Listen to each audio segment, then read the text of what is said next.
inn i det er Fyria Sui, nummer 8, Oskar Ui Herrasloven Weide. Nummer 7, Eleanor Jensen. Nummer 6, Heidor Andersson.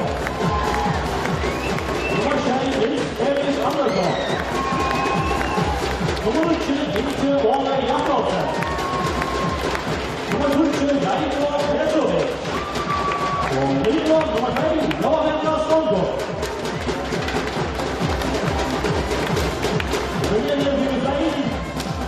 Nummer 6, Nils Niklasen. Nummer 8, Johan Hansen. Nummer 20, Rasmus Voss.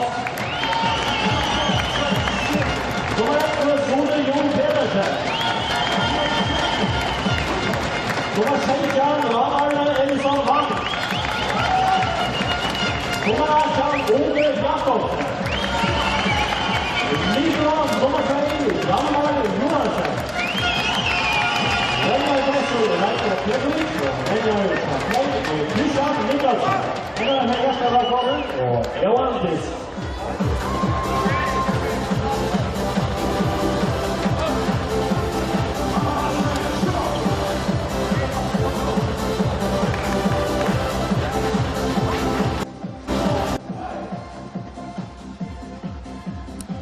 Ja, så för andra FM-finalen tja mannen kjøtt i gang til det at alt virur avgjørst. SOI vann finalen 3-0, 25-22, 25-16 og 25-22. En hetta, det sin distren han som avgjør alt.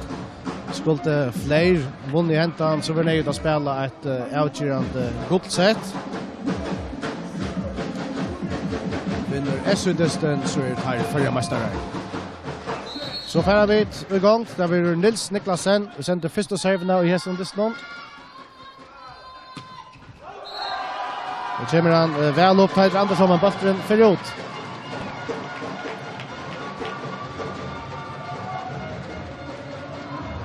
Et mål til flere. Så at det Nils Niklasen. Da server fra honom. Olav Jensen får andre ballen i rom, men tar ikke flere klarer, så vinner der etter SOI. Her kommer han etter. Vel opp Nils Erik Andersson, men helt ikke han for største som smash nå. Så da skal Lykke bli heiter. 2-0 til flere. Så jeg tror at SOI Tværfinn har sliget ballen ut. Nils Niklasen server etter. Jeg ser for i nete. 1-2.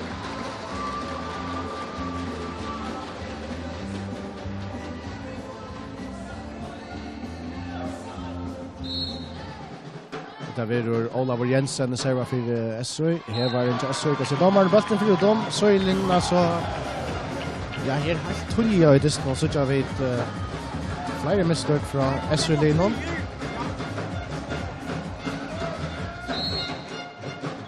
Nå er ikke han under Jakobsen server. Olav Jensen her var. Så er Teit Andersson. Teitur.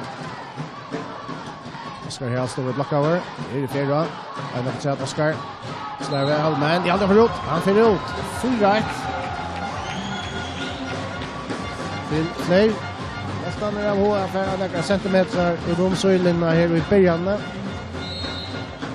Nå vi tar slåa til SOI. Ole Jakobsen server etter for flere. Gå server. Oskar her slåa.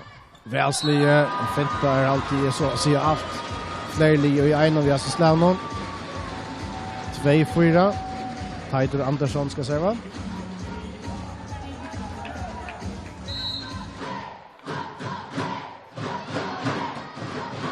Og serva. Sone Jol kommer opp her. Og blotcher nå ut. 5-2 til flere.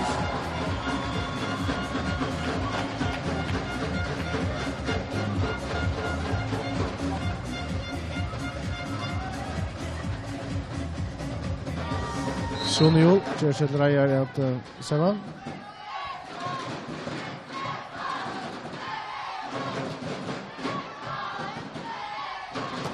Erik Andersson slår i blotchen, og ut 3-5.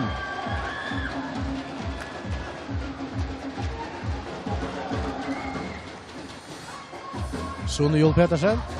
För om man har...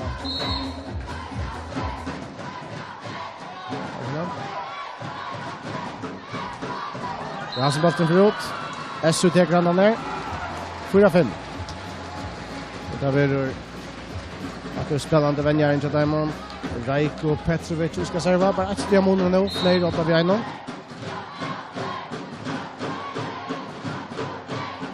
Och där mottagaren kicksar. Så Jan lägger 5-5.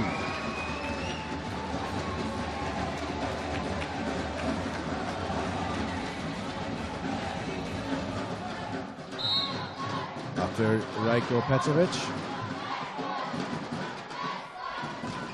Välspalt. Det är Johan Arne Ellison Bank. Allvarande bollen i golvet till 6-5.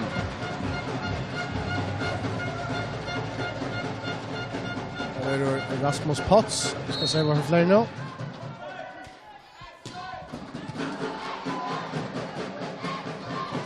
Erik Andersson. SOI en avancerat. 18 Erik.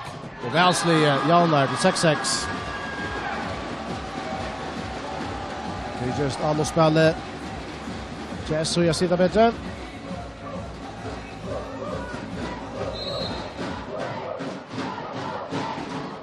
Oscar och Haralds då server. Det vinner Hevarn flera snurrar där, men det är mest omvänt till SOI. Spelaren som stannar klarer, sända bollen i retur och lägger sig 8 för första fyr. Och här som det snön, 8-6 i första setet. Och Arthur Oscar i Haralds då. Det är som bollen förut, Jan lägger 6-6.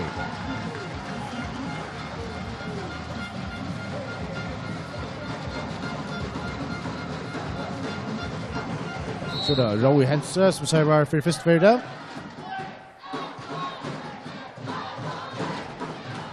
Spalt. Ja, är väl en gott vägspel från Flair och så är det den för halvt i dubbelslag i via SC-halvnet här är det. Flair lägger sig att rata nu 8-6 så ser Jon börjar med här.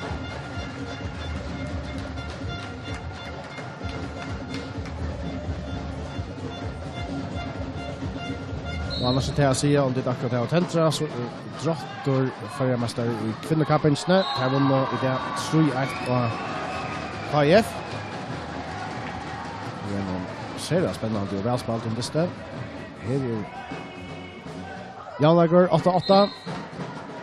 Så är Nils Erik Andersson i server för SOI. Han server längt 28 till Flair.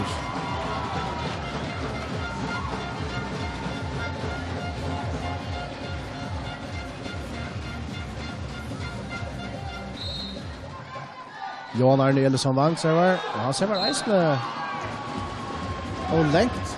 Nucho. Så det är serverfile här. Det är inte Olle Jakobsen för SOI.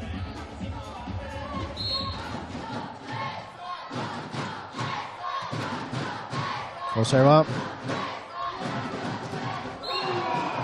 Och välspalt. Olle Jakobsen kommer upp här. Nucho för Flair.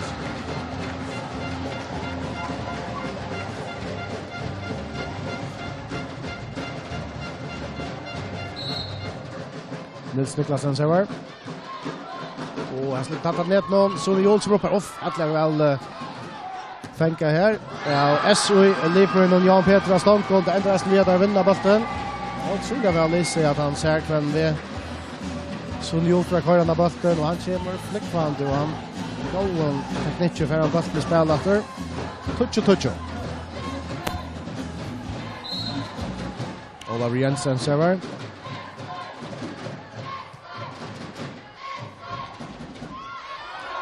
Locken Jess och gör ska vara. Det är så för att passa switch. Flair till appläsarna 1-2. Så där ser vi där för det mesta här i första setet. Det är det ena stiga månaden. Vi skiftar stomma vinna bollen här. One Jakobsen server.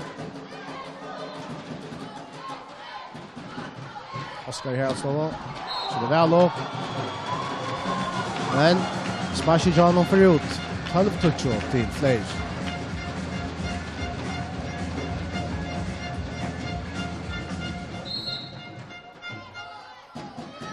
Unni Jakobsen. Och serva.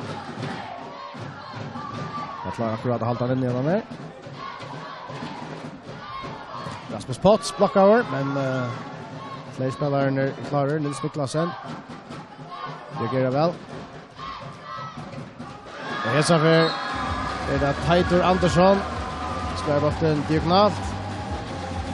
Minkar per ett stiamone, 11-12. Fler åt av Einon. Teitur för att serva för SOI.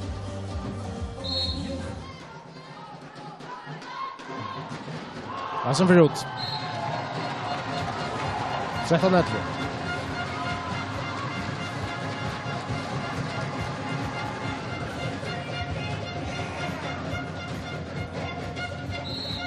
Sone Joel Petersen ständigt klar att serva för fler.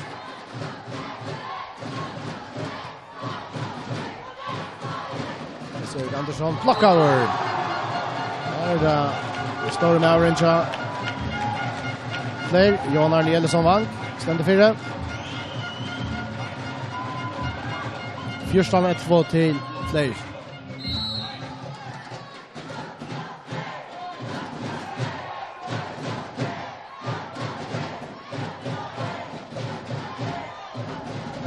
Oskar Heraldstorp och välspalt.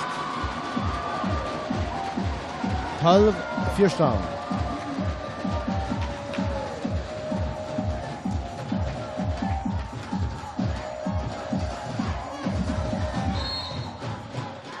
Veiko Petrovic server. Attoreda Johan Arne. Vinner Stefan Fler, 15-12.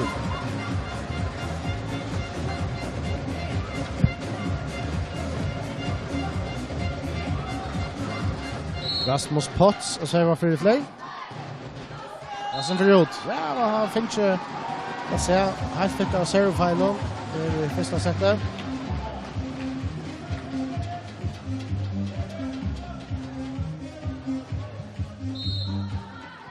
Oskar Heraldstorp nu.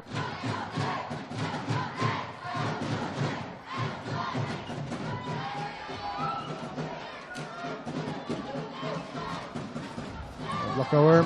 SU NFL 30. Dennis Erik Andersson. Så Fler. Joey Hense. Slävel. 16-13.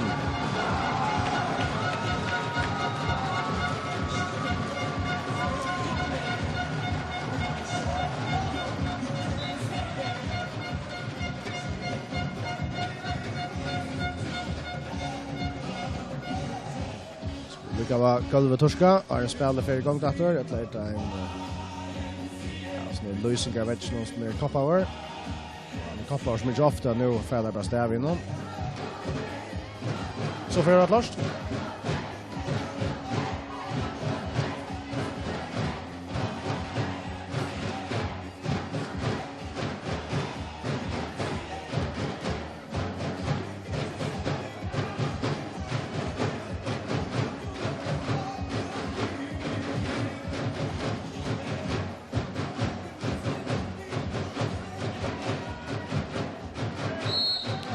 Så kommer vi för kontakter. Joey Hense server. 16-13 stövande Fler. Ska vi här alltså för handen i rumneten. Väl slier av Ola Jakobsen. Säg.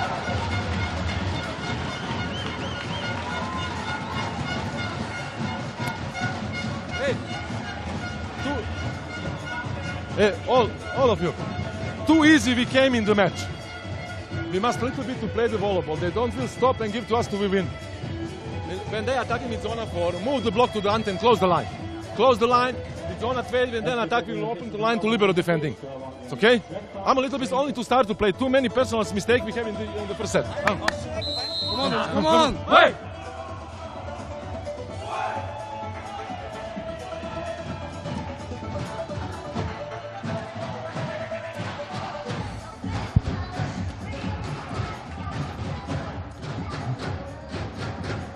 Sejan 13 till Fler. Joey Hense server.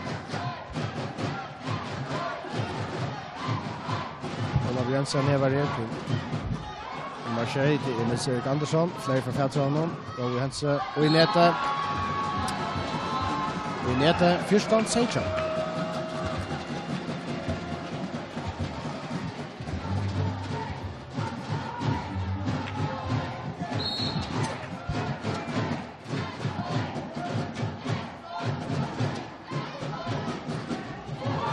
Halvdiasen teker i blokken av en, og det gjør han. Og er han 14 til flere.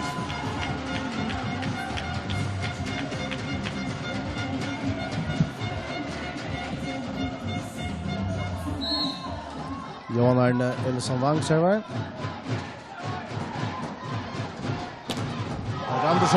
Peter Andersson blocka over. Flere øker om lastene. Nøytjan Fyrstad. Vunnet ikke sett i finalene. Han er så i 25-22, 25-16, 25-22, men her altså Nøytjan Fyrstad til flere som følger av til at vinner første sett i hese finalene.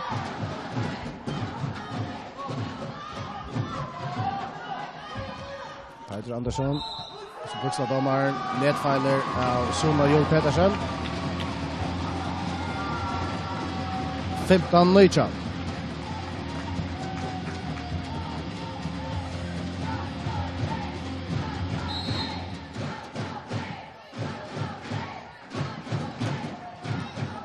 Joel Jakobsen med serven her. Sona Joel Petersen her.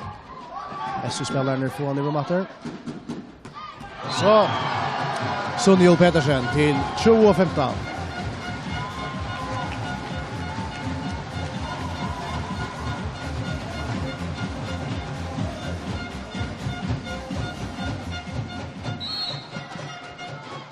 Og der er Nils Niklasen skal serva.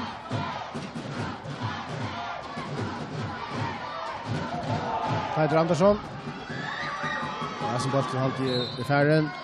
4 slå. Flere spillerne vil gjøre vi at det er bare en føring i SU i halvene, men det er så utstømt. 16-20.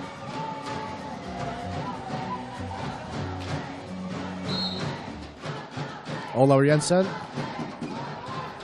Vel serva av her noen fra SU i 16-20. Det er ikke ferdig igjen.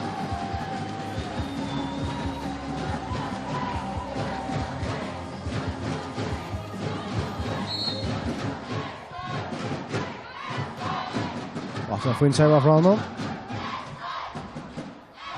Gaffa för fler färdras ner, ja. Ja, som för ut. Ja, som för ut. 18-20. Och så blir fler om timeout.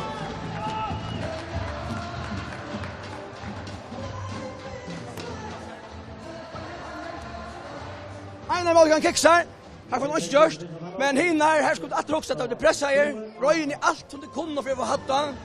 Kjalt och lägger ner knöv och proper högt. Så det kan mycket kväran för bara högt också. Högt upp, slå fingrarna. Boys it there man, come on, believe me. Why?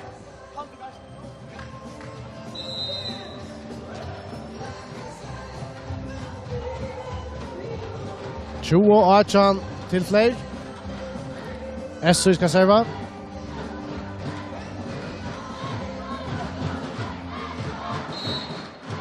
Olav Jensen. Serva nu. Och han får längt. 21-18 till fler.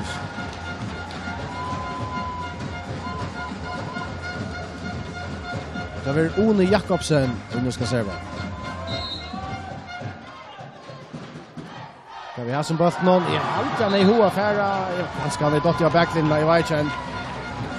Inte en latte bort till Tidy Andersson att ta emot i sista löde väl han så attackar han. Jag tror inte så man är färjot att lite men så nästan så är det ut. 22-18 till fler. Jag tror för de lägger en gott press åt där och Jakobsen vi ser nu just här. Ja, smasha här Oskar i här alltså. Stiger för givet till Fleisch, så vet man är ju i nätmån att man Ivetrak. Anna till helst 23-18 till Fleisch som närskast att vinna första setet. Och att det är One Jakobsen. Olav Jensen är var där. Peter Andersson blockar över. Så här var där flera setboltar. Flera spelare 6 setboltar. 24-18. One Jakobsen av servator. Det vill serva väl. Fler kan ta det sättet nu.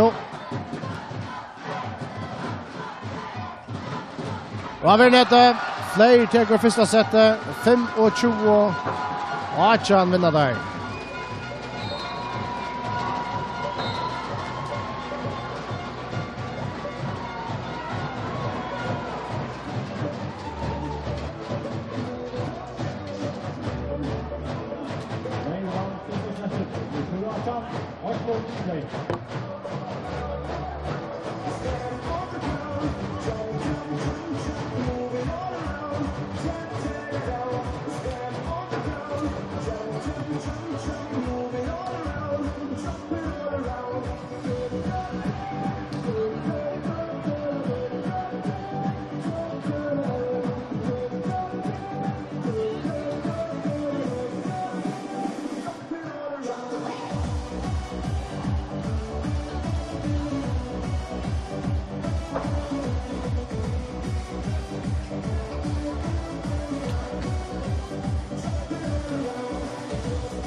Sending out our invitation to everyone in every nation. Don't sleep, get on the run. Stop thinking, it's our fun. Stand on the ground, jump, jump, jump, jump, move it all around. Tap, tap it out. Stand on the ground, jump, jump, jump, jump, move it all around. Jump it all around. Stand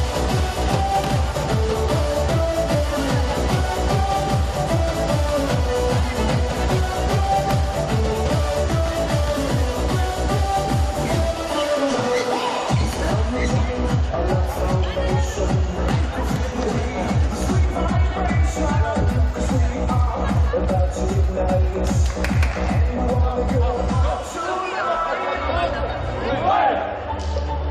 ground, jump, jump, jump, jump, move it all around.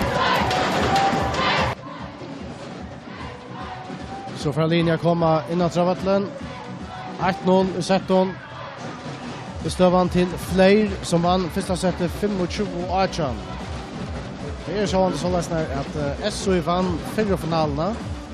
Skulle Fleir vunnit hälsa så blir det ett set spalt att säga uppe i 15. Det vi kallar guldsetet. Vinnarna tog setten om skulle vara nöjt att setten om alla människor. Det är förra mästare. Vinner SOI henne testen så är det här förra mästare.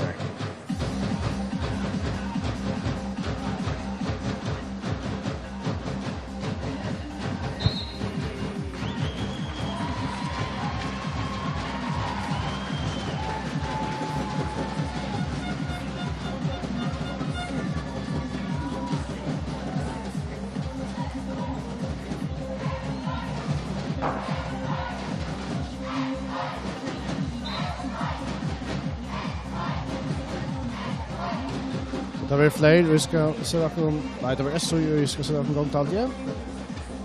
Olavur Jensen är där.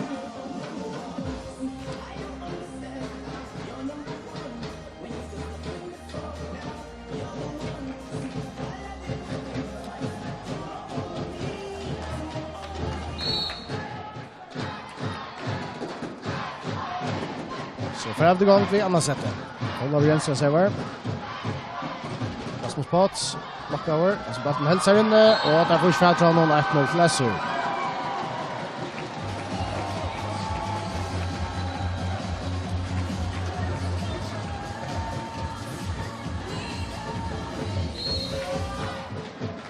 Oliver Jensen server efter. Sune Joel Pedersen. Kom igen ner till 1-1.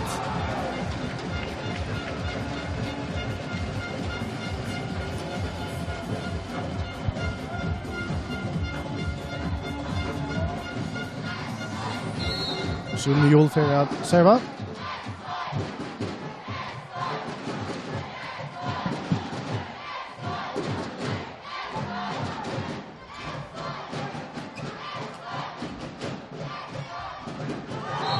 Ja, vi har spalt det Rasmus Potts. Lägger fler 8-2-1.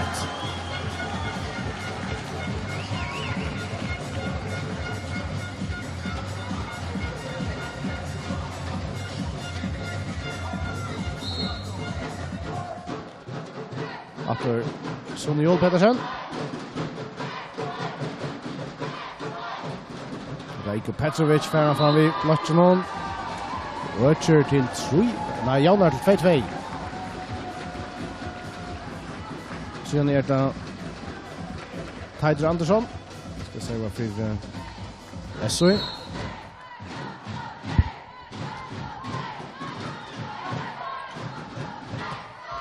Rowie Henson kommer upp och slår. Och Rutcher till Rutcher lägger fler 8-3-2. Rasmus Potts, vad säger vi? Och i nätet, Jan Lager, 3-3.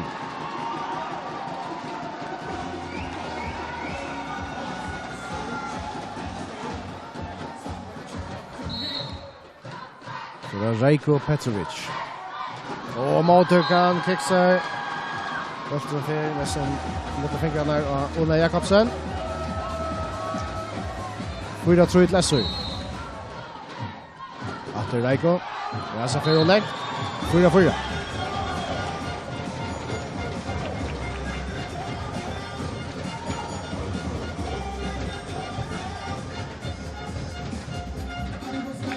Det blir då Rowie Hense. Ska se vad för fler. Oleg. 5-4. Till SOE.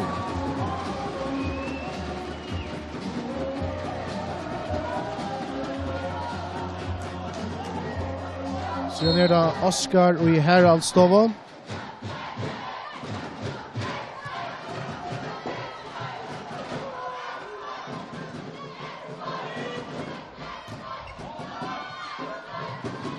Så är det för träter att Oskar. Ja, kommer det där Liper och Flair. Den där ser att attacka sättet. Först väl vart av Hjalmar Johansson och så gott smasher. Jan lägger 5-5.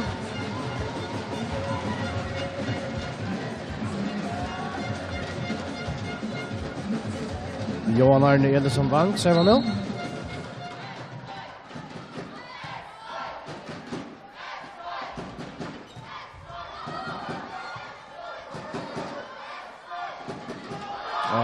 Ryschvall spalt.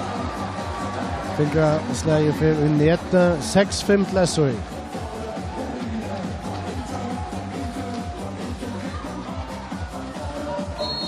Nils Erik servar åter för SOE. Och vi släger Ola Jakobsen till 6-6.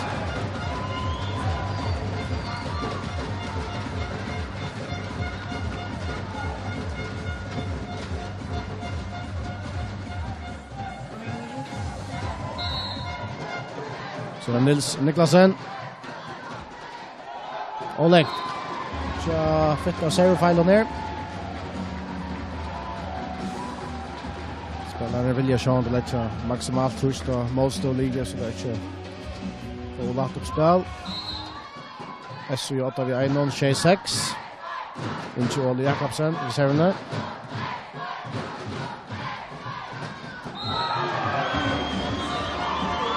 Stiger för till SOE, nedfiler alltid mot Flair. 8-6 till SOE.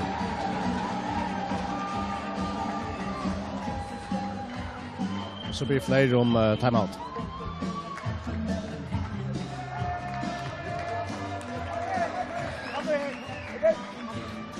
Hade färdig, han finns det vita härsta tydliga bara nu.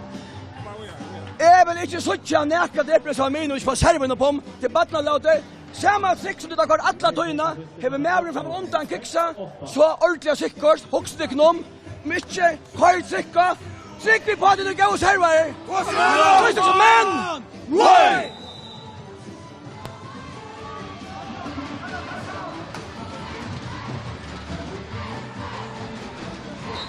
8-6 til SOI. Inge Ole Jakobsen, a serva.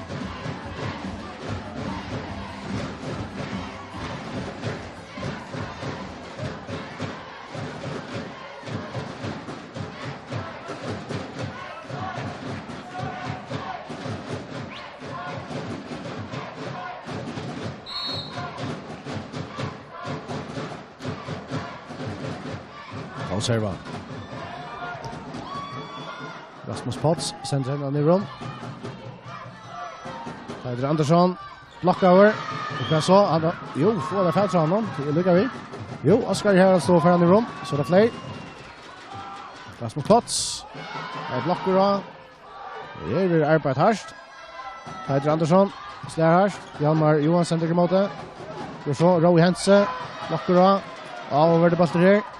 Rasmus Potts vinner han. Och i blocken och det är 6-8.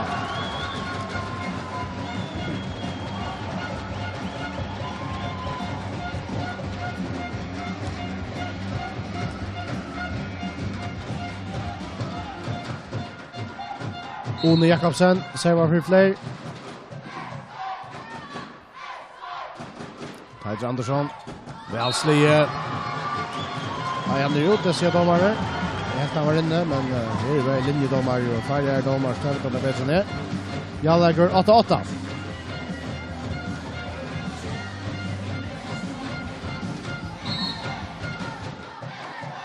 One Jakobsen servar. Balladar färra vid Alici och Jan Peter Stångon. Sista löter lägger han botten färra och botten färra snjut. 28 till SU.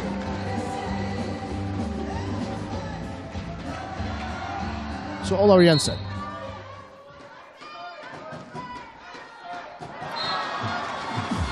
Han gör äsken och nekväl. Jan lägger Nucho.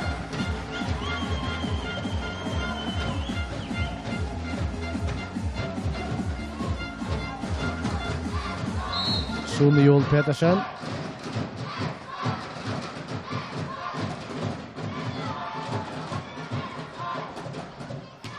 Det kommer Nils-Erik Andersson flickvande, men Böfteren för ut.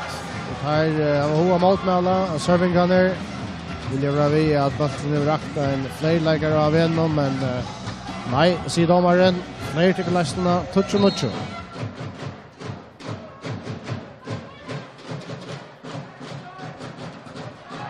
Då serva från Sune Joel Petersen. Vinner ett steg 3 till fler, ett för Nucho.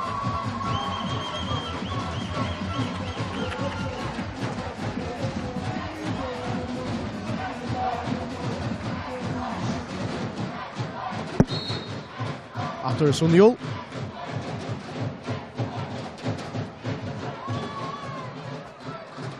Olav Jensen till Oskar Haraldstova. Ställer ut platsen och ut avspalt. Axtia Mono, 11 touch till fler. SCA serva, där är det Heider Andersson.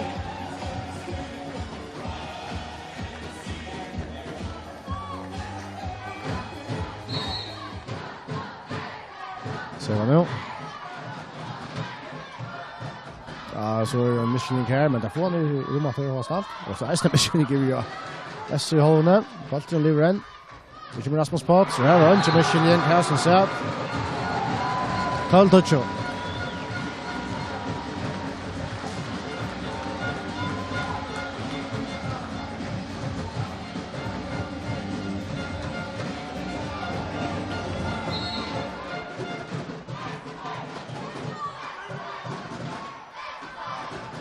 Väl här var här till Oskar Haraldstova som helt plats. Men det är så välkommen i här av Ole Jakobsen för bollen spelar. Heider Andersson.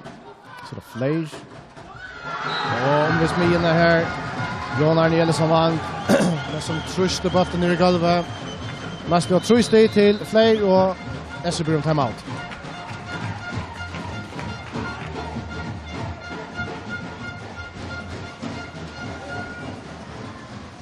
Now we start.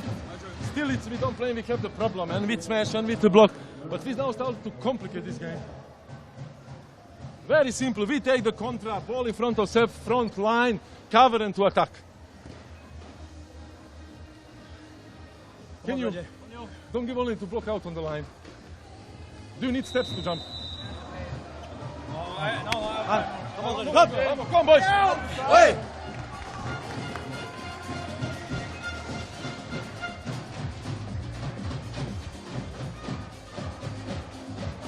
Tretton, Tuccio til flere, Smais nere 8-1-0 i setten. Under första setet 25-8. Servan från Rasmus Potts för Nete. 11-13, Rajko Petrovic och servan.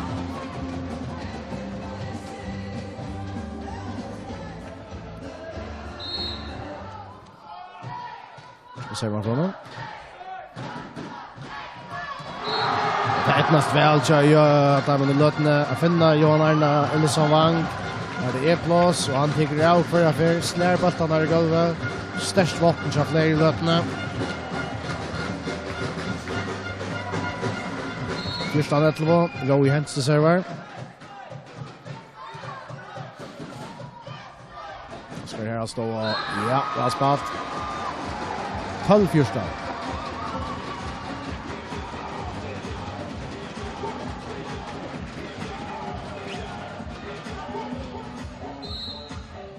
Skal her stå server. Ja, Monk og Flåbås har lett noen ur server igjen. 16 år gammel. Slår her.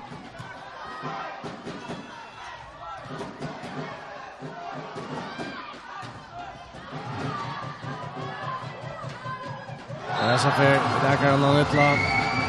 Flere øyder om lastene. 15-12.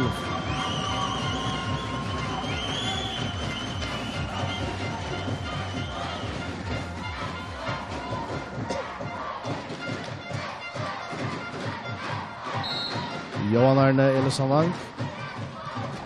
Og serva. Vi ser Erik Andersson. Vi er en god smash. 13-15. Godt flåballspill her i løtene.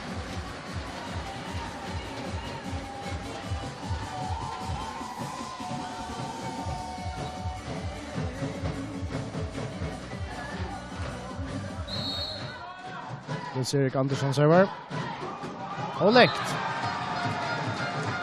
Flere åtta vi Simon. 16-13.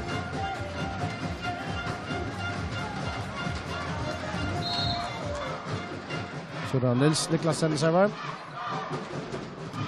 Det er god blokker av her. Som Joel som er oppe i her blokker. Og så kikser det til Peter Andersson.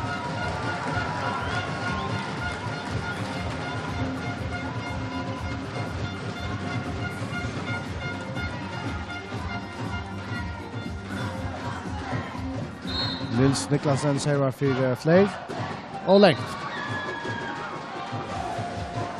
Fyrstan Seijan.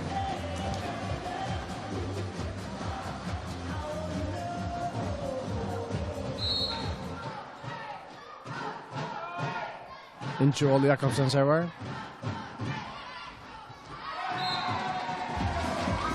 Og det kicks her til flere. 2 stiamone. 15 Seijan.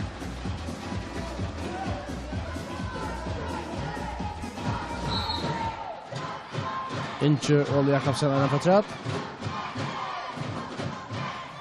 Suniol vinner ballen. 18-15 flere.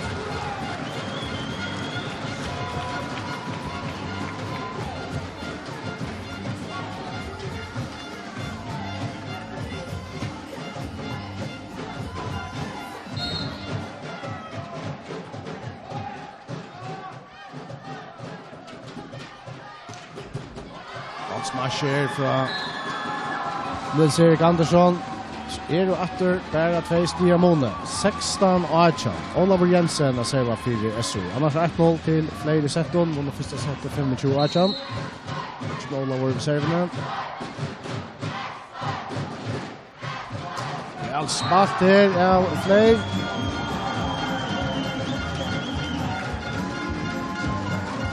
Nils Niklasen hever at Romsen. Under Jakobsen. 16 fler, som Joel Pedersen fra serva. Og går serva fra honom. Fors måttøk nå, 2016. For i Prinko hatt.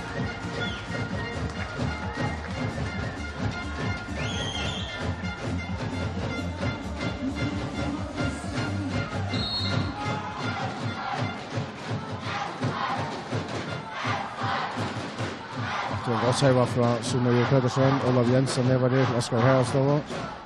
Gary Hense klarer her. Rasmus Potts. Fri Blotchen og ut. 21-16 til flere. Smir Kosmod, jeg letter seg 8-2-0 her.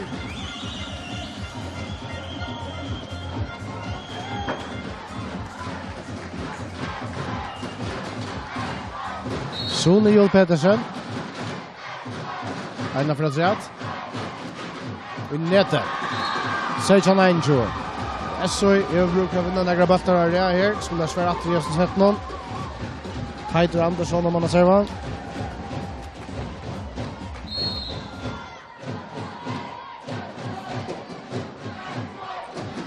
Rasmus Potts. Och räcker han inte väl. Oskar här står han för ut. 22-16 till Flames. 3 steg fra at letja sig 8. 2-0. Rasmus Potts. Det kommer Oskar her stå. Blockover.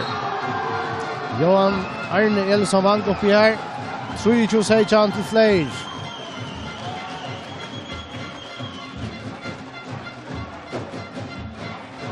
Rasmus Potts. Og serva.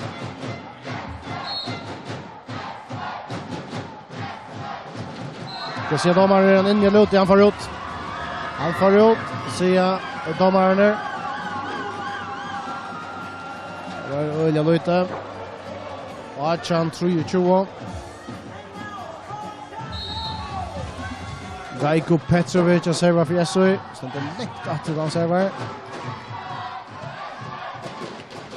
Ja, som blockar över, men fler för fjärde honom. Rasmus Potts här. Och att det är uppe och blocka, och det är Inchi Ole Jakobsen som stretcher fingrarna upp.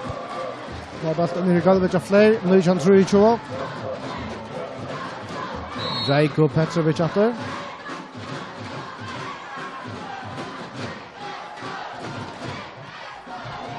Resten halvtid är färdig ut, men det vill jag så tagga han. Och till lika mycket tror jag att här är Nils-Erik Andersson. Slär bollen ut matchen och det är 23-20. Så är timeout.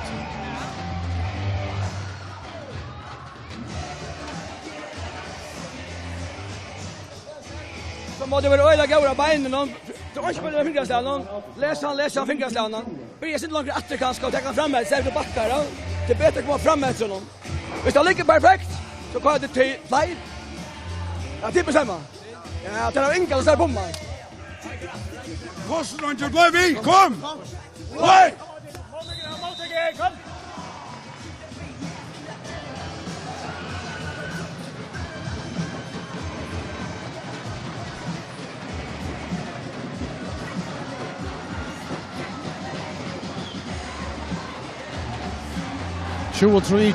Fler 8 vid 3 mån. Rajko Petrovic servar. Fler reis 8-1-0-17. Och han kan serva från honom. Så speklar vi att komma in till detta sättet. Och det ska vi nu, hvis det ska vi göra.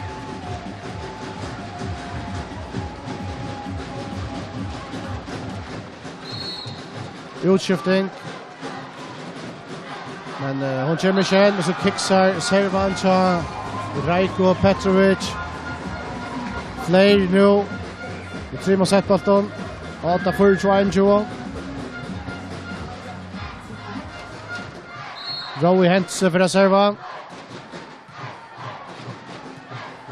Olav Revar. Nils-Erik Andersson knallar till. Flott SO Jalo här. 22-24. Sett i en av Löve, men framvis 2 settboltar till Fleir. Oskar och i Heralstov ska serva för SO.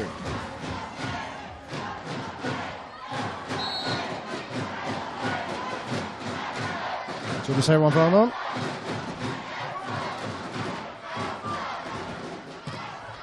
Lackora.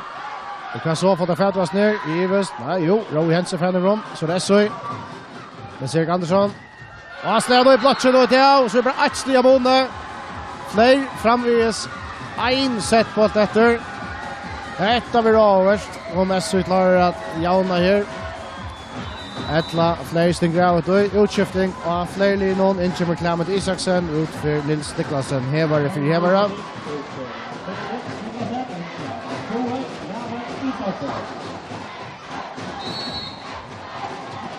Så servar Oskar Herald står på 4-2-3 till Flair.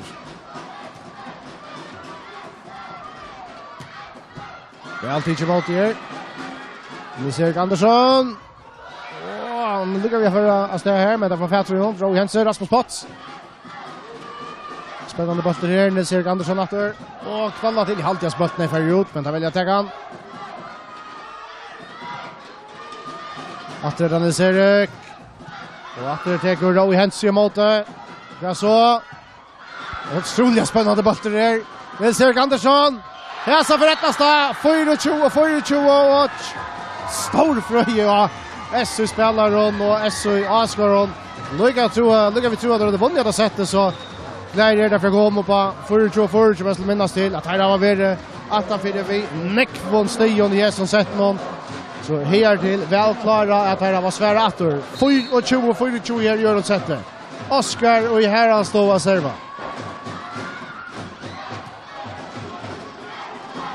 Johan Arne Elsamang, Tjever Attor, Flair. Ein setbolt.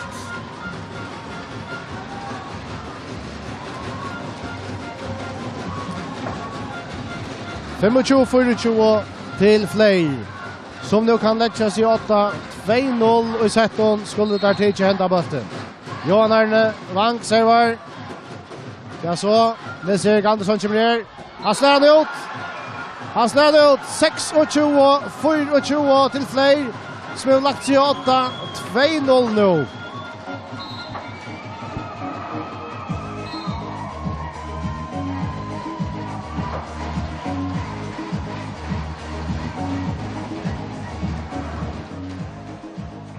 Leinemann annars heter 6-4. Så 2-0 till Flair.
Så får det börja 3 settet. Det är alltså 2-0 till Fleir i settet. Där har vunnit 25-18 och 26-24. Det är Nils Niklasen servar för Fleir. Men här som bollen för och längt.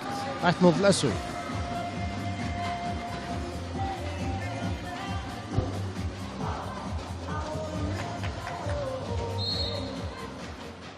Oliver Jensen.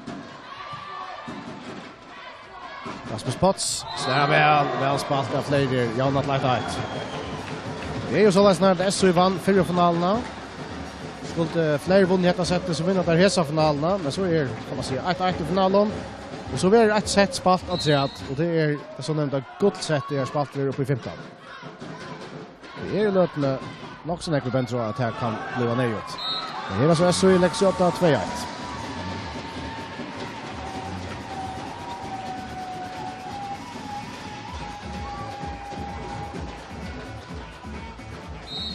Heidur Andersson i serverne. Joey Hense til 2-2.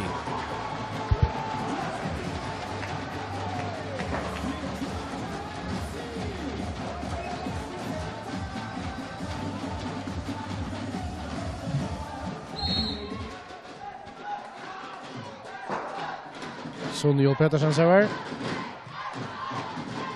Alltså för akkurat ut. 3-2 till SU.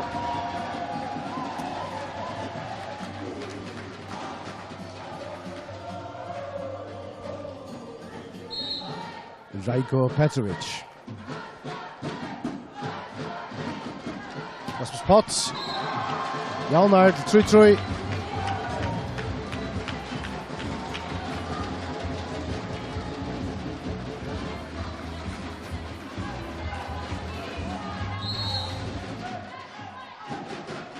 Servan John för nätet. Så SU i 8 4-3.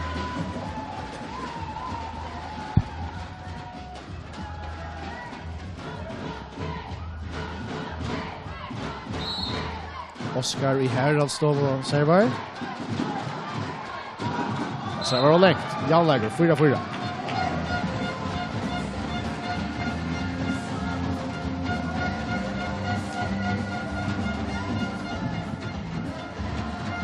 Joey Hense.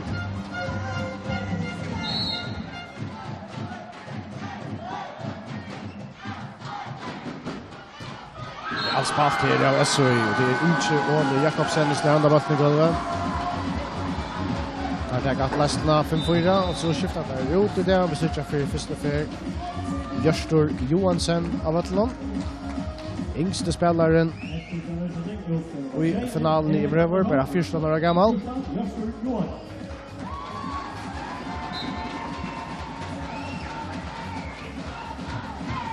Det var Görstor vi ska serva.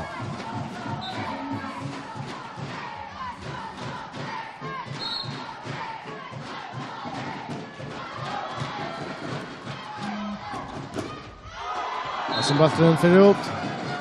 Jan Lager 5-5.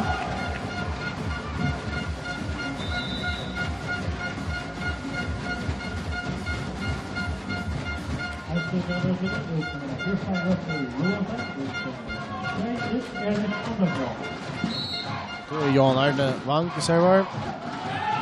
Ja, så bollen för ut. 6-5 läs ut.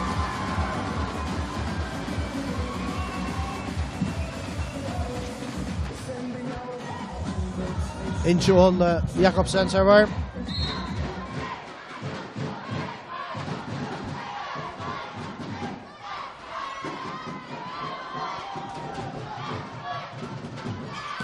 Tyler Andersson med smashen. Välkommen upp här. Ona Jakobsen som janar till 6-6. Ja, spännande 3 set vid där. Fleir 8 2-0 i setten. Under 25-18 och 26-24. Nils Niklasen från servan nu för Fleir.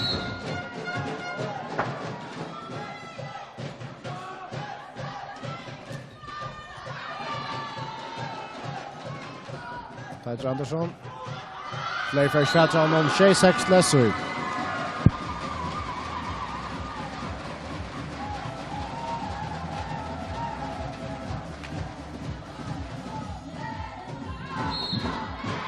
servar Oliver Jensen.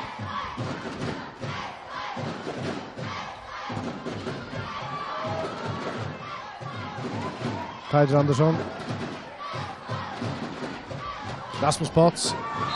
Jaunar til Shea. Fylltjast der. Det inne veien. Skiftast av vinna stigene. Tone Jakobsen stender nu klare for flere.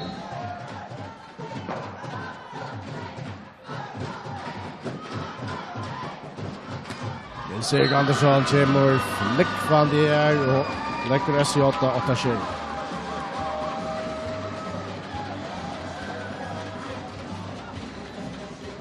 Tyler Andersson og serva. Og serva. Rasmus Potts for Twika i rom. Skal her stå nå. Vi blokker over. SJ 5 og legger 3 til. Nils-Erik Andersson. Og hatt av til. Mucho shade Lesøy. Hatt av et 5 nå.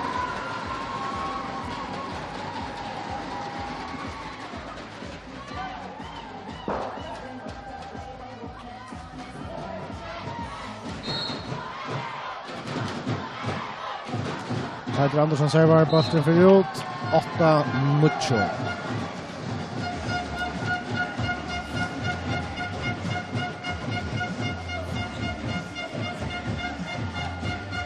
Sen är det Son Joel Petersen för fler.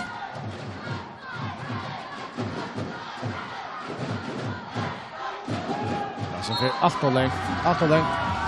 Touch out att läsa.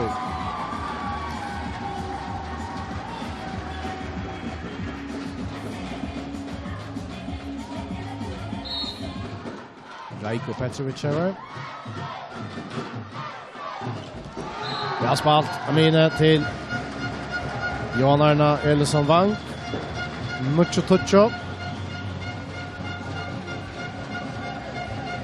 Rasmus Potts och server för fler.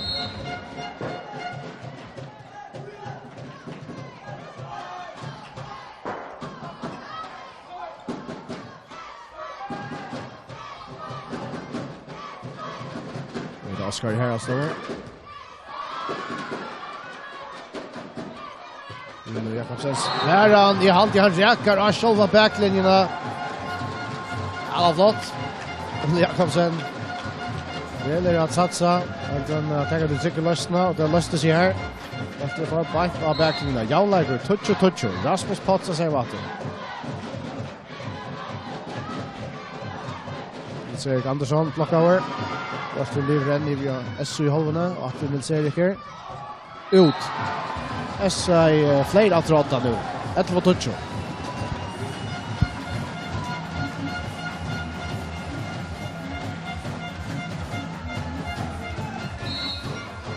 Rasmus Potts. Andra servar för fler. Oliver hever till Nils-Erik Andersson. Fler för förra basketbollen.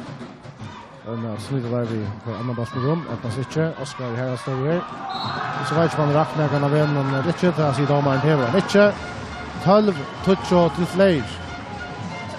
Så tar man.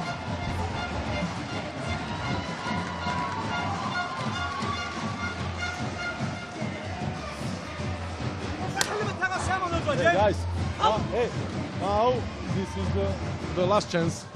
It's the last moment to start to play. You don't need to play 1 second. Nils-Erik, okay, you? I'm come too many balls on the smash we hitting it out. Come. Oliver, do you need a little bit faster ball? Huh? It's okay, balls. Okay. Come now! Wait!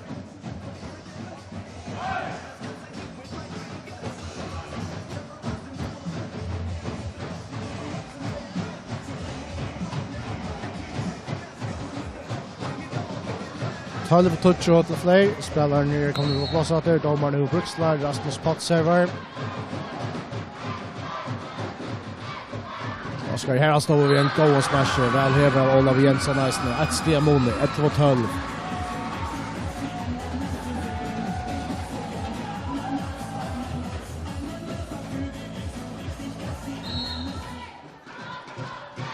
Oskar här står och server.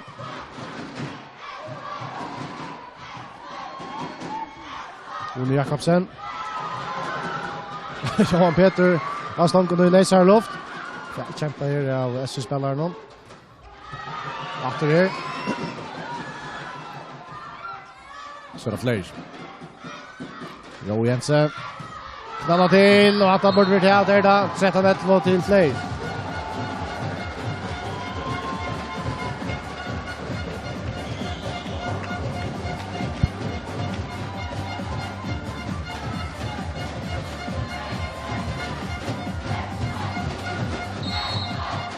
Joe Jensen server.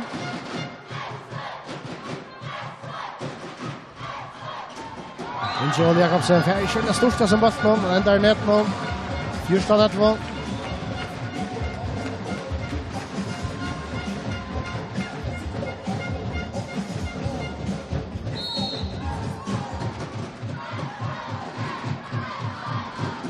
Atter Stryes Nassivia fra Fætas bøtt nå.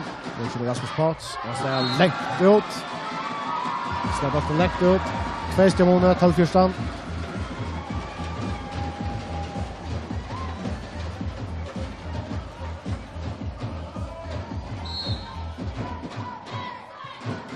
Server han fra Nils Erik Andersson her. Jakobsen. Skal vel. Skal han til måte. Oliver. Oskar Herlstål. Her kommer han vel nye. Hjalmar Johansson. Enda resten vi at flere teker stige. 15-12.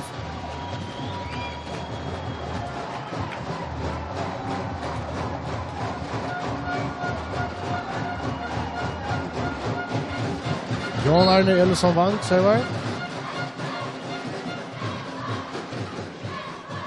Peter Andersson, vi blockar över, vi håller spalten för ut, där gör han 13-15.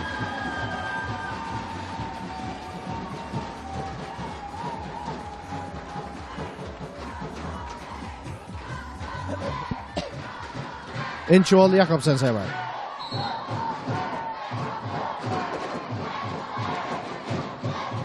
Server fra honom. Mission av flere lyd nå, men det enda vi får bøsten i rom, allikevel. Oliver, hever til Nils Erik Andersson. Kristoffer Matter, og så det Reiko Petrovic, som stender der og truster bøsten i gulvet. Bare 1 stig av måneden nå, 14-15.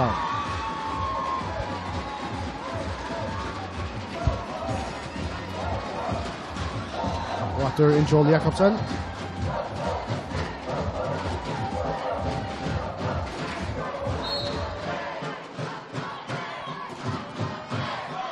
Alltså bollen vill ut 16-14 till Flash.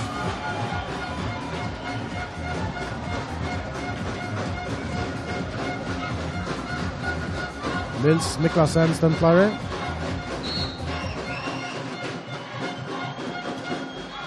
Aldrig servar från honom. Ja, det småter Jan Peter Stonkon. Det är Peter Andersson som vill blocka över. 16-14 till Flash.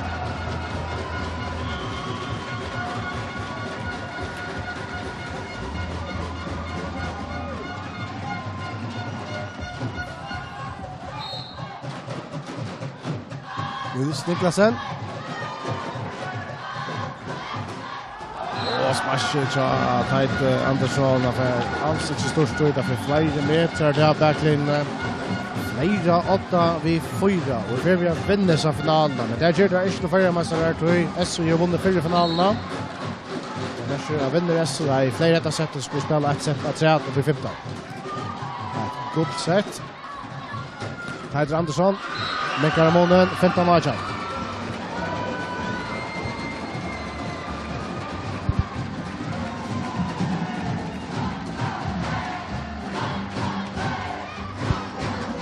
Oliver Jensen, säger va?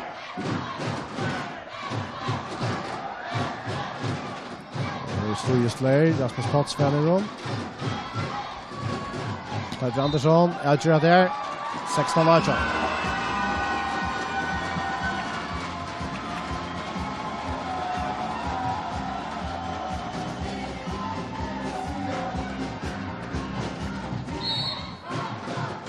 Oliver Jensen server.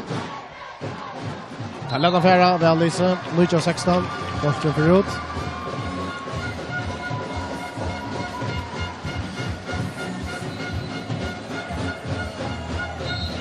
One Jakobsen server för fler.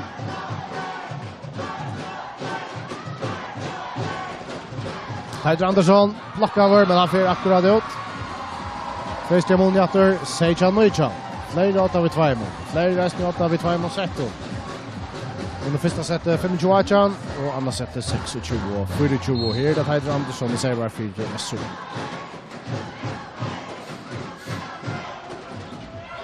Här ständer Nils-Erik Andersson klarar trösta bollen ner i golvet. Bara ett steg månen nu och Sejan Neuchan.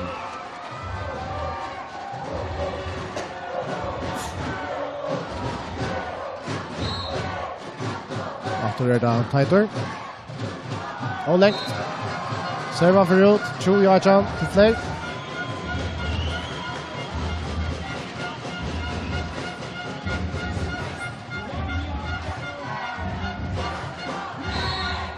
Sune Joel Petersen servar för Fleir.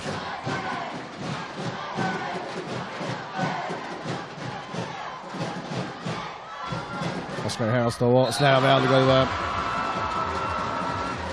Neuchan 20. Spänning i rum. Ett av 3 setet. Rajko Petrovic. Spelande vänjare till SU för Roman servan.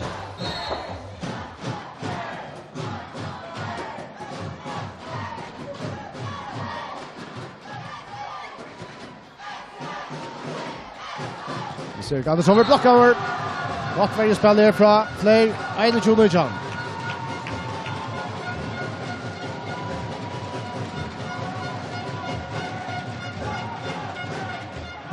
Så är det Rasmus Potts.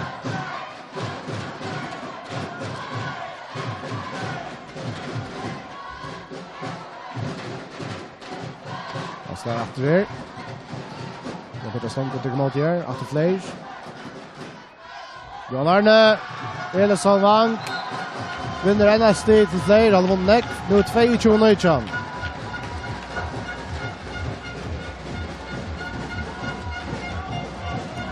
Alltså folk kan ju omvänt från finalen här i SU för stävt någon Simon Settman. Nu lyckas jag för att det ska vara fler för att göra det samma.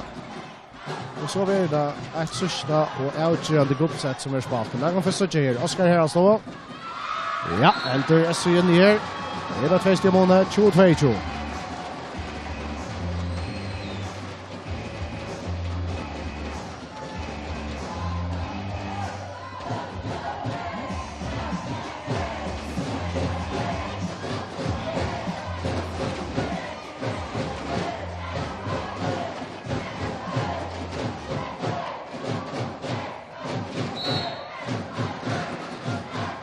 Oskar, vi här står vi här. Jan Arne kommer upp här. 23-22 till Fleir.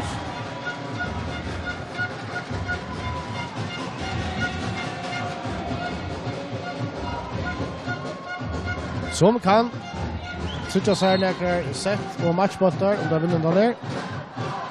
Som sagt, det är inte förra mästare för att vinna dessa finalerna så skall ett sista och avgörande gruppsätt spelas till det SU som mäckar till 21-23.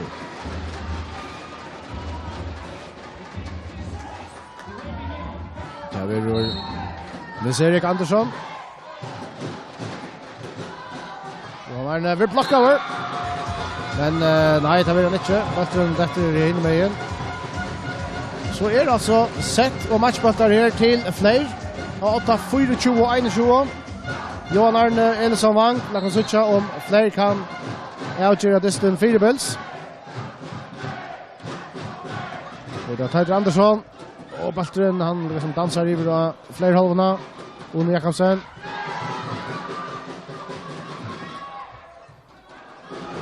Och händer det till vi till SU som tar alla stiger. 22-24.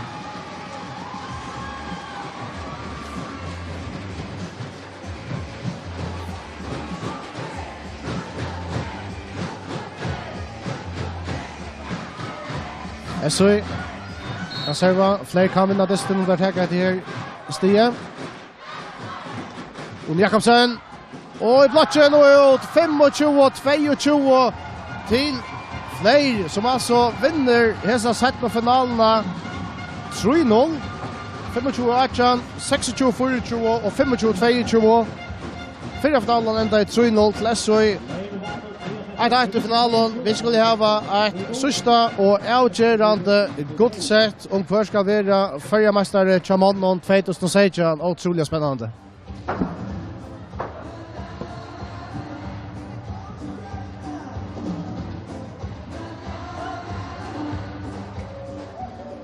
Og for at hoppet her, Kunden setter, det vi fått på sista, og det var om 20 minutter.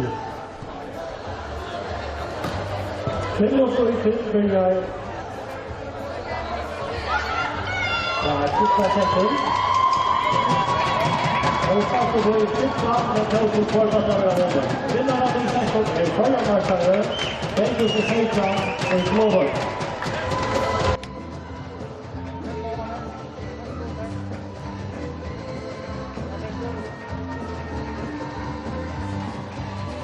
Og så det så läsnar att det blir en stekker i 20 minutter är en sista och avgörande guldsette sista sette och i häson kappingararnon i landskapen till Chamanon blir spalt. Det så läsnar att Line Teifoa 20 minutter att kvilla sig och självande är snart att lägga taktik och så gör det.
styr efter marknadet. Det är så nästan att det är att fyra finalerna vann SOI greit 3-0 och det har varit fler vunnit alltså dessa semifinalen 3-0.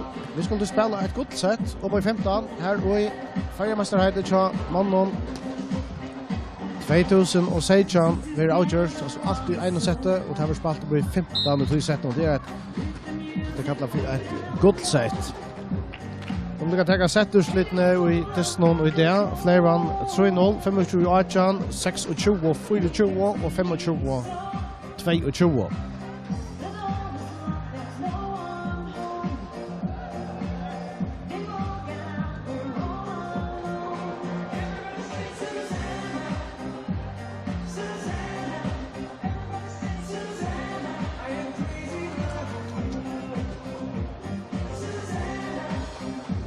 Vi inne på sista bojen från Venjarnon Arne kommer in att Rabatlen.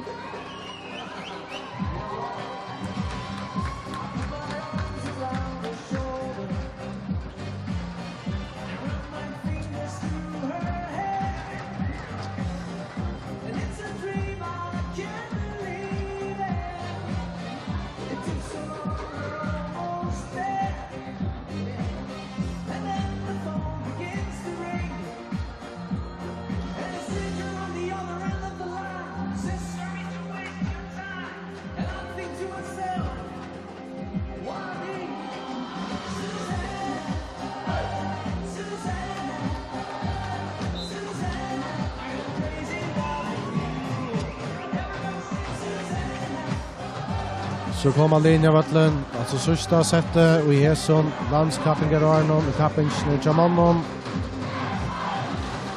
Det är för igång till man lite av detta. Lisebarne var i upp till domaren, det har alltid kastat loten först skulle börja. Sättet, alltså först ska serva först.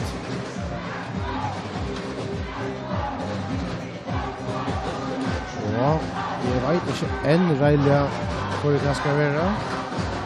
Det ser ut att det är fler. Nils Niklasen för Oman efter Baltman.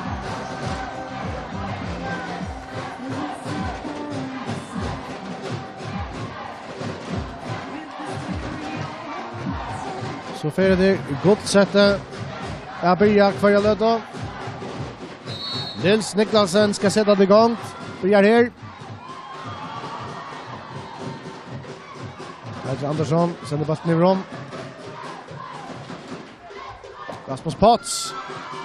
Väl vars det av SOI.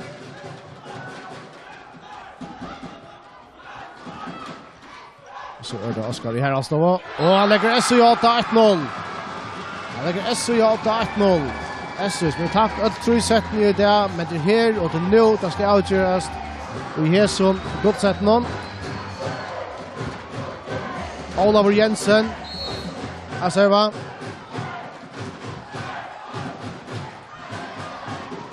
Sonjol Pedersen till 8-1.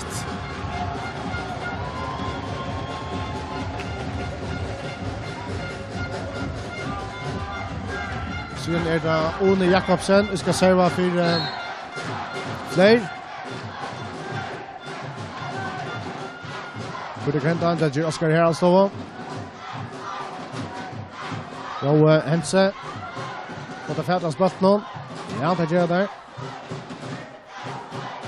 Som fler. Rasmus Potts.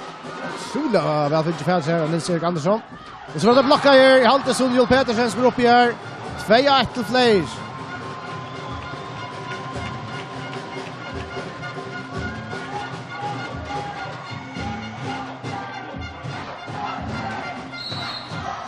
One Jakobsen servar. Peter Andersson.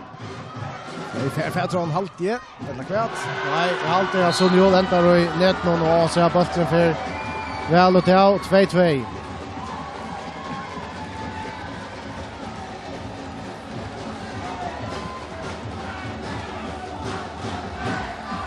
Peter Andersson servar för SOI. Det är Rasmus Potts. Ja, Peter Songkron tycker väl emot det. Olav Jensen här var till Nils-Erik Andersson som blir blockad över 3-2 till Flair.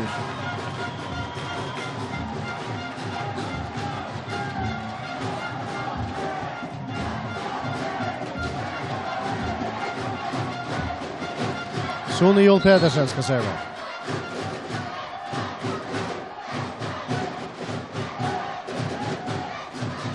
Och serva från honom.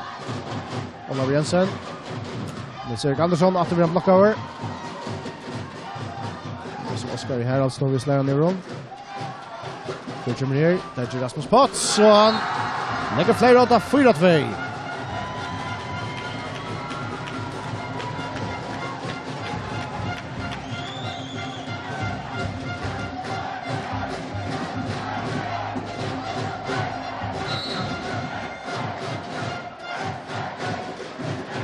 Sonny Petersen här.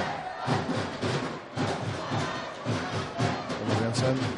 Oskar här står han inte så där net någon. Han först med en tysta niver på att blockera vid att så är Oskar att det blir en block över. För så. Nils-Erik Andersson. Alltid inte mot av Sonny Joel Petersen men bara snöjer sig ut om så linjerna SU tar stiget 3-4. Det är alltså här av SU-spelaren att det väljer lätt att hanta färre.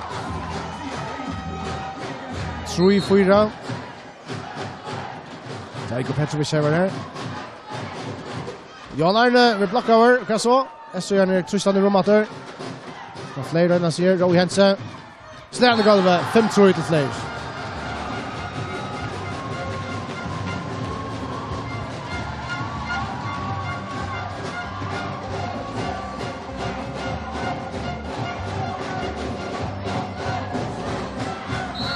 Rasmus Potts att serva.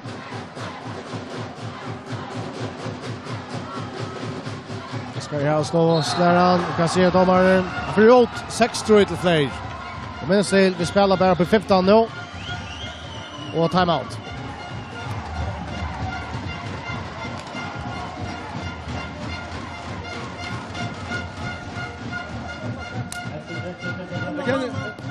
Again, too easy. They go before 2-3 points. It's easy. Fighting, then it's give up. Come now. Heimo, come. Come on, come on. Wait.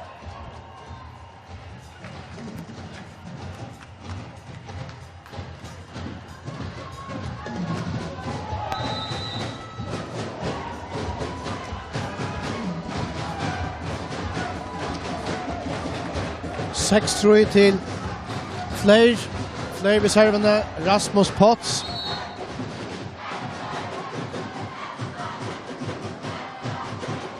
Nils-Erik Andersson smashar. Tomaren Brukslar. SUI fär. Stie. 4-6.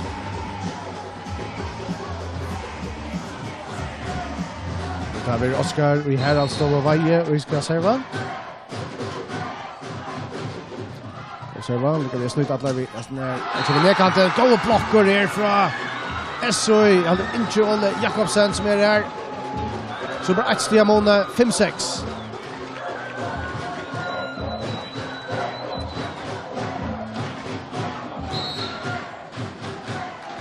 Oskar, vi här alltså serverator. Service. Flera spelare nu. Läs han, den bollen skräft. Han är väl och verkligen Jalläger 6-6.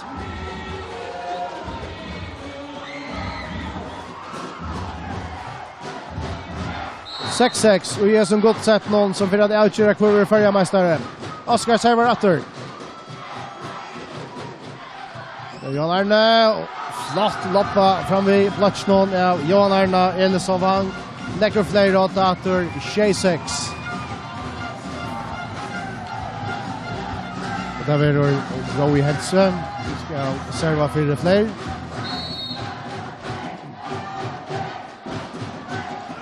Han får ut. Och kör ytterligare plats för slag under lötene. Men måste spela bara på 15. Det är gott sett och först är gott värst. Till servan från Nils-Erik Andersson. Jan Arne, men han räcker han skarft. Han väl och vilja skarft. Bollen för ut. Nu är SU 8-tjej. Och så är det så här att Liene skulle skifta om halva. Det är kokaren i ötlen ner. Alla avskårande får upp att stanta. Bäger Flame och SU. Vi hade inte en där stäcker spel. Det spelar på ett halva så skulle vi konka efter. SU 8 vid 1 stige. 8 tjej i det sista och alla sista outgörande godsätten om. Nils-Erik Andersson servar.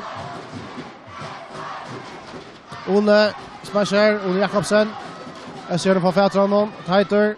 Och han är inne. Taiter Andersson till Nuccio tjej. Och så blir fler om timeout.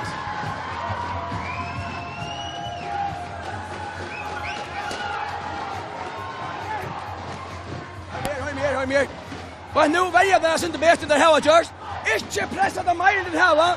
Arbeid för bollen upp. Få en ut av sjön här bara. Det måste vara gratis. Vi vill vinna det här. Kom det fram till chatten. Lägg det fram nu. Det är gratis. Why?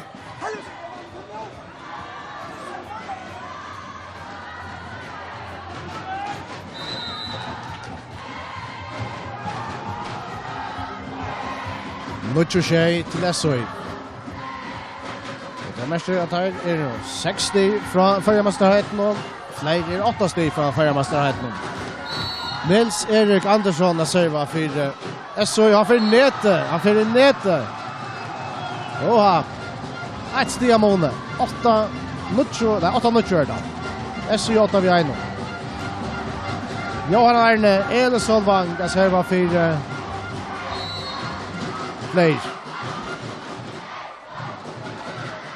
Och tar stryas där. Ja, tar få den rum. Och Sule väl kämpa här av SOI. Här kommer fler. One Jakobsen. Det är blockover.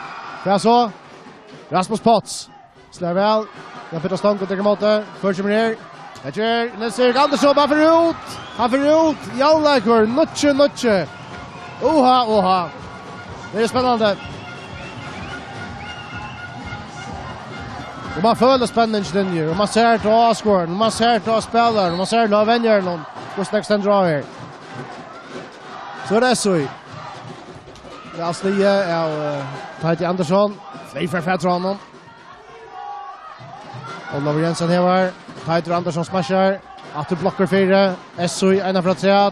Taiti. Det är alltid tillbaka till Jan Arna. Så är det fler. Roy Hansen. Loppar han på platsen. Men här är Oskar här som klarar. Så är Atter Taiter slår. Atter samla fler spelare 4. Här vill kämpa för kvarjon. Enasta bulten. Och ett störst misstag här av Jan Arna. En så simpel bulten han ska höra i rum det. Men ända vi att flytta han alla vägen ut i outbacklinjen. Och han var det av det självor i det om hattarna med stärke. Nuccio till SOI. Inche Ole Jakobsen. Jag servar för SOI. Det kommer fler. Vi kommer Sonjol Pettersen. Och här så breist det ut. 11 Nuccio till SOI. 11 Nuccio till SOI. 4 bollar från förarmästarheten. Fler blir om timeout.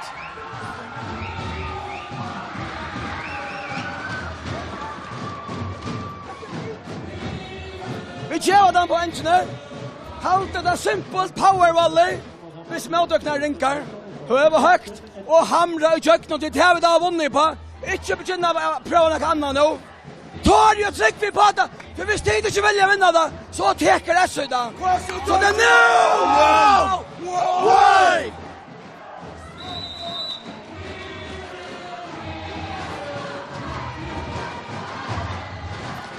Ja, det blir snäck grejer till den hatta. Från fler vänjaren. Christian Mikkelsen. 11 Nuccio till SOI. Vi spelar på 15 i som gott sett någon.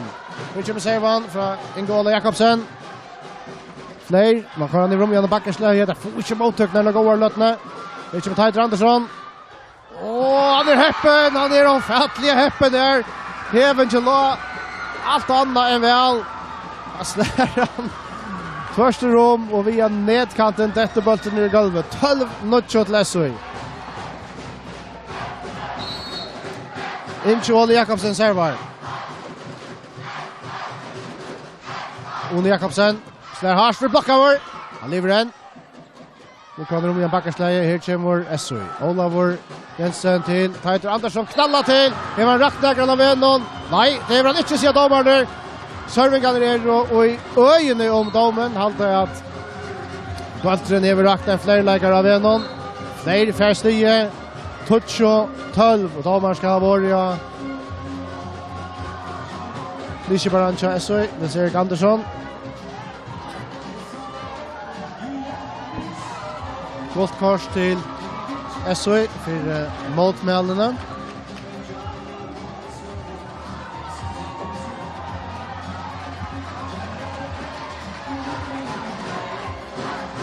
Tveisti Amone. Tutsjo 12.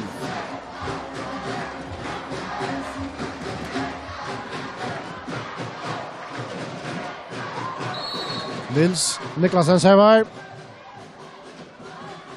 Kommer ner, Teitur Andersson, atterligger ikke honom, men først lier han relativt vel. Og Jakobsen knallar til, blockover, men han får ut.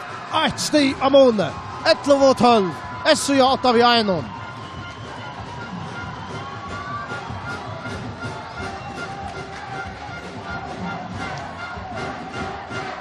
Nils Niklasen atter å serva. Olav Jensen hever, Rajko Petrovic. Vil ikke slå i kjøttenen. Ja, så, One Jakobsen atter, han slår i kjøttenen, og Jalnar til 12-12. Og så time-out, og det er SOI som er begynt da.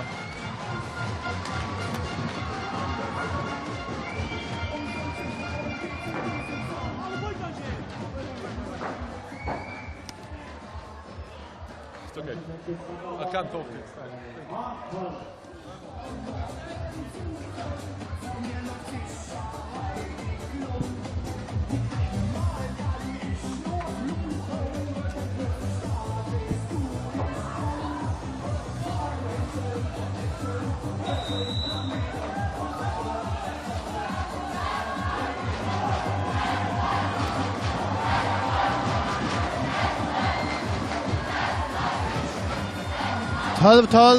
Spelaren kommer inn etter.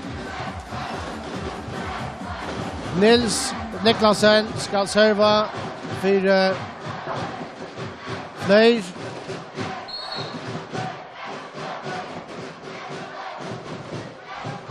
Olav Jensen nevar. Det kommer Erik Andersson blockover, så det er Fleir. Rasmus Potts. Her får Fætra honom. Teitur slår han ner han ute, det er halvt igjen her. Så er Fleir 8, 13-12.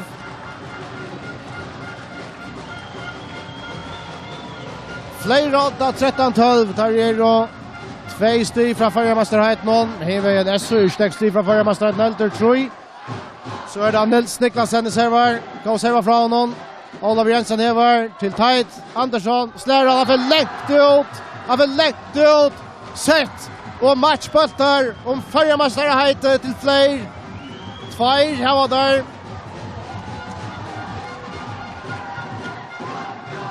Nils Niklasen er serva. Olav Jensen hever. Utover Nils Erik Andersson. Vel tidlig mot gjør Roa Hense. Det var Roa slår enda bulten. Utover SOI. Teitur Andersson. Og der fighter seg rett nå flerspillerne. Rasmus Potts. Røyna styrer han inn, men han får ut. 1 sti av Bonde. 14-13 til Fleir, som framvis over 1 matchbult om Førjemasterheiten etter i en sånn godt sett noen. Olav Jensen er serva. Det må stanna meg av honom. Ja. Han skiver stå. Flyr over en trykke servare. Langt sånn. Få inn serva fra honom. Her kommer Fleir. Rasmus Potts lærer han. Han får ut. Jallegård. 14. Og det er best vi spiller ikke på i 15 meira. Det skal avgjøres vi 2 mot Stion. Wow, det er spennende. Olav Jensen. Og ikke gå mot tøkka. S-hjørner. Og her er en Ivo hvor skal teka den bolten. Her er nærmere på spill. Så slår der. Her så bolten for ut. Og så er det brottliga SOI som har vår matchbolt. En matchbolter til SOI. Olav Jensen skal serva nå. Dette kan bli av sørste bolteren. Og i her som landskapet Arnon. Lät det gå sucha 15-14 till SOI.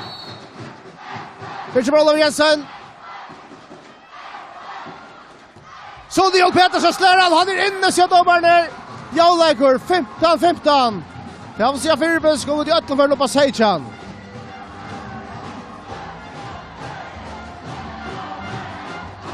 Så är det Odle Jakobsen. Olav Jensen nevar. Oskar Herald står slår han. Vi så att blocka över. Så är det SOI. Roe från i rum. Tider Andersson slår väl. Det kommer retur första för Iver. SOI spelar i takan. Och så kommer Rajko Petrovic ensambattler upp här och blockar Rasmus Potts. Och kommer SOI en matchboll om färgmästare Heidi Atreat. 16-15 till SOI som kan bli färgmästare om där vinner hämtar bollen.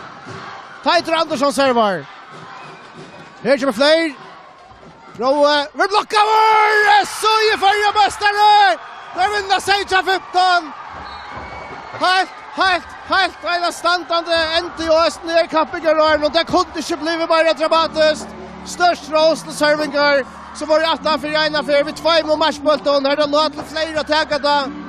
Högt mentala största till att vänta då Gerard Eisner vinna sista och outgöra det godsättet i som kappingarna. Seichan 15, en fantastisk fotbollsstor.